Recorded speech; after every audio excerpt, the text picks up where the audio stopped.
우리는 예수 그리스도의 십자가의 희생으로 인해서 감히 상상도 할 수 없었던 영생이라고 하는 엄청난 은혜와 축복을 받았습니다.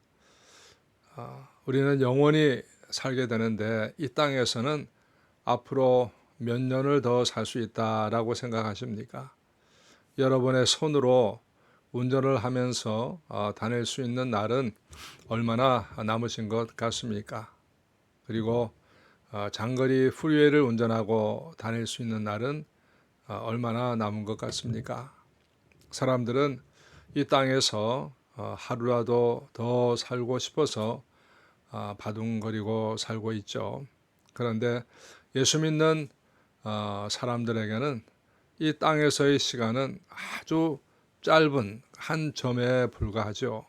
그리고 이 땅과는 비교할 수 없는 영원한 시간이 있고 또 그 영원한 나라에서는 죽음도 없고 질병도 고통도 없는 평화와 기쁨만이 있는 그 속에서 영생을 누리면서 살게 됩니다. 그것이 예수 그리스도 안에서 우리가 받은 놀라운 은혜와 축복입니다. 우리는 이 하나님을 믿고 이런 천국을 믿는다고 하면서도 여전히 우리의 생각은 이 땅에 매여서 살고 있을 때가 많습니다. 그것도 또 어떻게 생각해 보면 또 하나님께서 또 그렇게 살게 하라고 또 하신 건지도 모르겠습니다. 만약에 우리가 가야 하는 천국이 정말 생생하게 보이고 느껴진다면 아마 이 땅에서 더 살고 싶은 마음이 하나도 들지 않을 것입니다. 하루라도 빨리 아마 천국에 가고 싶어 하실 것이죠. 그런데 우리의 생각의 99%가 이 땅에 매여서 이렇게 살아가게 하신 것은 아마 하나님께서 이 땅에 사는 날 동안에는 이 땅의 일에 더 충실하라 라고 하는 뜻이 아닐까 생각이 됩니다. 그렇지만 항상 그렇게 땅만 바라보면서 매어 살라는 것은 아닐 것입니다. 오늘 말씀에 우리의 신앙이 점점 더 이렇게 성숙해져서 예수 그리스도의 분량까지 충만하게 자라라 라고 말씀하신 것은 우리가 신앙의 연조가 오래되어 가면서 나이가 들면서 천국이 가까워지면 우리의 생각이 천국의 본향을 또 생각하면서 또 준비하면서 살아가야 된다. 또 우리의 인격과 성품도 예수님의 성품을 닮아가야 된다라고 말씀하시고 있는 것이죠. 교회가 이 땅에 존재하는 이유는 영혼 구원을 위해서라고 말하죠. 그렇게 강조를 하고 있습니다. 그런데 성경은 전도와 선교에 대해서도 강조를 하고 있지만 그보다 훨씬 더 많은 분량에서는 성숙한 삶에 대해서 또 성숙한 인격에 대해서 더 많은 부분을 말씀을 하고 있죠. 예수님의 그 가르침의 대부분이 성숙한 인격과 삶에 대해서 말하고 있지 않습니까? 죄를 회개하고 예수님을 믿고 구원을 받아야 하는 것은 너무나 중요한 일입니다. 그런데 죄라고 하는 것이 무엇입니까? 하나님의 말씀에 불순종하는 것이고 그것 때문에 예수님께서 십자가 지신 것 아니겠습니까? 인간의 그 잘못된 삶 때문에 예수님이 십자가를 지신 것이죠. 그러므로 죄에서 용서를 받고 하나님의 자녀가 된 사람들은 온전한 인격, 온전한 삶을 반드시 살아야 하는 것입니다. 왜 우리의 신앙이 성숙해야 될까? 오늘 14절에 보면 이렇게 말씀합니다. 우리가 이제부터 어린아이가 되지 아니하여 사람의 속임수와 간사한 유혹에 빠져서 온갖 교훈의 풍조에 밀려 요동하지 않게 하려 함이라. 어린아이의 특징이 무엇이겠습니까? 유혹에 잘 빠진다는 것이죠. 마귀는 먼저 신앙의 어린아이를 대상으로 삼습니다. 우리의 신앙이 미숙하면 마귀의 유혹에 쉽게 넘어가죠. 처음에는 간사한 유혹에 덕을 보는 것 같지만 나중 가서 보면 완전히 속이 거들나고 넘어지게 됩니다. 어린아이는 또 잘 요동한다는 것이죠. 잘 흔들린다는 말입니다. 남의 말에 쉽게 흔들립니다. 뿌리가 얕기 때문이죠. 마태복음 13장에 보면 예수님의 씨 뿌리는 가운데서 돌밭에 뿌린 씨는 그 속에 뿌리가 없어서 잠시 견디다가 말씀을 인해서 환난이나 핍박이 일어나는 때는 곧 넘어지는 자요 라고 말씀하고 있습니다. 오늘날 예수 그리스도의 복음에 우리의 이 전도를 가로막고 있는 가장 큰 장애물이 무엇입니까? 세상 사람들이 교회를 멀리하고 젊은이들이 교회를 떠나는 그 이유가 뭡니까? 올바르지 못한 우리 성도들의 인격과 생활 때문이 아니겠습니까? 서로 사랑하지 못하고 서로 비난하고 싸우고 갈라지고 하는 이런 모습을 보면서 사람들이 실망을 하고 또 자녀들도 실망하는 것 아니겠습니까? 우리가 반드시 그리스도를 본받아야 하는 것은 하나님의 말씀에 대한 순종이고 또 하나님의 영광을 위해서고 그리고 천국 복음을 전파하는 가장 큰 힘이 되기 때문에 그런 것입니다. 오늘 말씀은 예수 그리스도의 부활을 믿는 사람들에게 확실한 길을 제시하고 있죠. 그리스도의 장성한 분량이 충만한 데까지 이르르니 오직 사랑 안에서 참된 것을 해서 범사에 그에게까지 자랄지라. 그는 머리니 곧 그리스도라. 우리가 예수 그리스도를 본받아야 된다는 것입니다. 예수 그리스도의 장성한 분량까지 자라야 된다는 것이죠. 인격과 신앙이 성장하고 완성되어 가야 된다는 것입니다. 그것이 하나님 나라의 영광이요 하나님 나라의 확장이고 영혼 구원을 위해서 선행되어야 되는 중요한 사실이라는 것입니다. 믿는 것과 아는 것에 하나가 되어야 된다. 믿음과 생활이 일치가 되어야 된다 하는 것입니다. 온전한 믿음은 실천하는 믿음입니다. 믿음이 무엇입니까? 하나님의 사랑을 믿는 것입니다. 하나님의 말씀을 믿는 것이죠. 내가 너희를 사랑한 것 같이 너희도 서로 사랑하라. 내가 너희의 발을 씻긴 것처럼 너희도 먼저 다른 사람의 발을 씻겨라. 라고 말씀하신 그 주님의 말씀에 순종해야 된다는 것입니다. 너희가 눈에 보이는 형제도 사랑하지 못하면서 보이지 않는 하나님을 사랑한다는 것은 거짓이다. 주님은 그렇게 말씀하고 있습니다. 어떤 사람은 믿기는 믿는데 자기 방식대로 믿는 사람이 있습니다. 자신은 열심을 하는데 다른 사람을 불편하게 하고 덕이 안 되는 사람도 있습니다. 어떤 사람은 성경을 알기는 많이 아는데 믿지는 않는 사람도 있습니다. 성경에 나오는 수많은 기적의 이야기들은 너무 많이 들어서 다 알고 있지만 실제 자신의 삶 가운데는 적용하지 못하고 서양 사람들과 똑같이 사는 사람도 많습니다. 야곱이 루스 광야에서 하나님의 음성을 들을 때 여호와께서 과연 여기 계시거늘 내가 알지 못하였도다 라고 고백했습니다. 할아버지 아브라함과 아버지 이삭으로부터 하나님에 대해서 얼마나 많이 들었습니까? 그러나 야곱은 직접 경험하지는 못했습니다. 그러다가 에서를 피해서 삼촌 라반의 집으로 도망하면서 혼자가 되었습니다. 고난 속에서 황량한 사막에서 혼자가 되면서 거기에서 하나님을 만나고 진짜 하나님이시구나 하는 경험을 하게 된 것이죠. 체험은 부딪혀 봐야 되는 것입니다. 말씀대로 순종해 보아야 체험하게 되는 것이죠. 세상의 온갖 부귀영화 다 누려봤던 다윗이 하나님께 구하는 한 가지 소원이 있었습니다. 시편 27편에 보면 내가 여호와께 바라는 한 가지 일 그것을 구하리니 곧 내가 내 평생에 여호와의 집에 살면서 여호와의 아름다움을 바라보며 그의 성전에서 사모하는 것이라. 하나님의 집에서 하나님을 바라보며 사는 것이 다윗의 최고의 소원이라는 것입니다. 세상에는 정치에 열을 내는 사람들이 많습니다. 그것은 정치에 관심이 있기 때문에 그런 거죠. 다른 사람의 허물에 열을 내는 사람도 있습니다.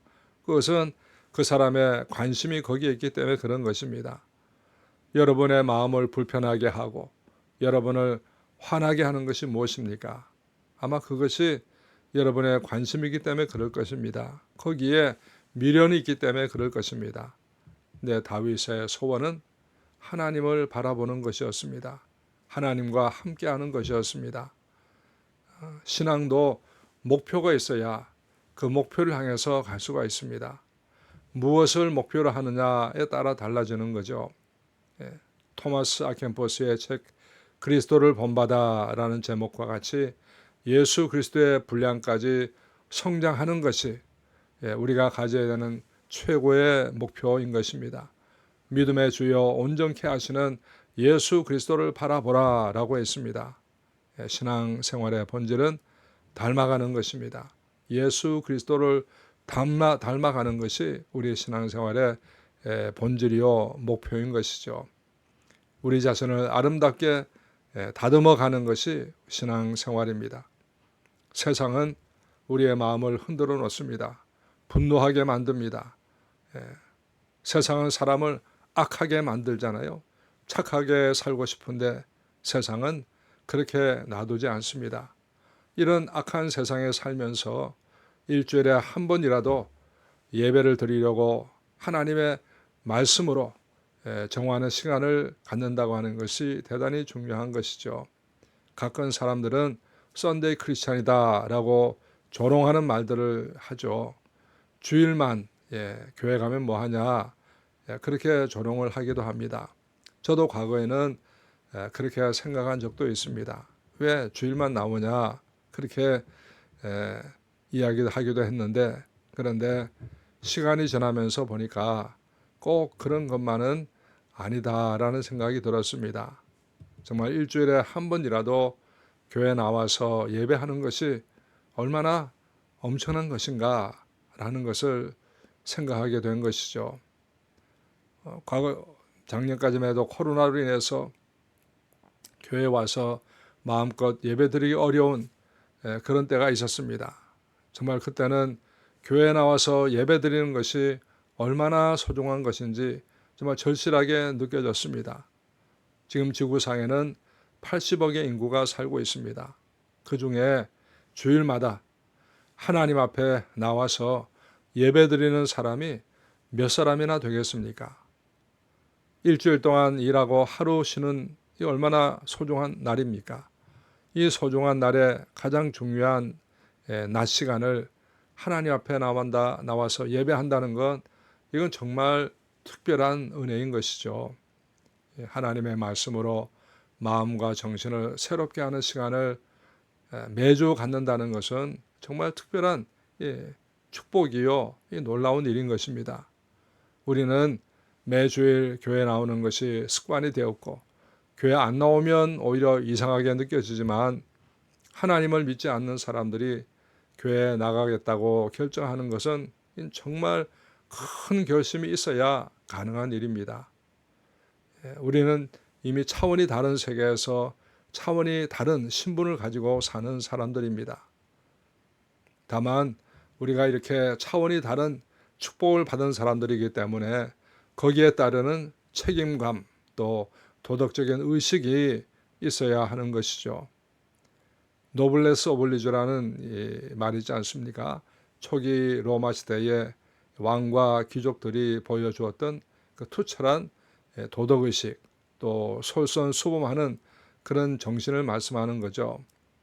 사람은 자신의 자리에 맞는 사람이 되어야 한다는 것이죠. 사탄이 마귀짓을 하는 것은 하늘에서 쫓겨나서 이 세상에 낮은 곳으로 떨어졌기 때문 아닙니까?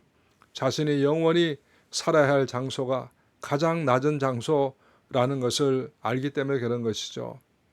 자신이 속한 것이 어둠이기 때문에 어둠의 일을 하는 것입니다. 천사의 자리에 있을 때는 천사처럼 행동했죠. 그러나 천사의 자리에서 쫓겨나니까 마귀처럼 살아가는 것입니다.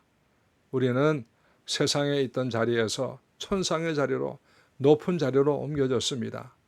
이 세상에 있을 때는 세상처럼 살았지만 이제 하나님의 아들의 자리에 앉았으니까 더 우리가 존귀하게 살아야 되는 것입니다.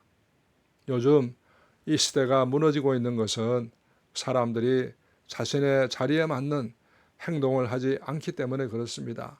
대통령이 대통령 같지 않고, 선생이 선생 같지 않고, 목사가 목사 같지 않고, 성도가 성도 같지 않는, 자신의 자리에 맞지 않는 그런 삶을 사니까 세상이 이렇게 어두워져 버린 것이죠. 사람들이 산에 갈 때는 무엇 때문에 가느냐에 따라서 산에서 얻는 것이 달라집니다.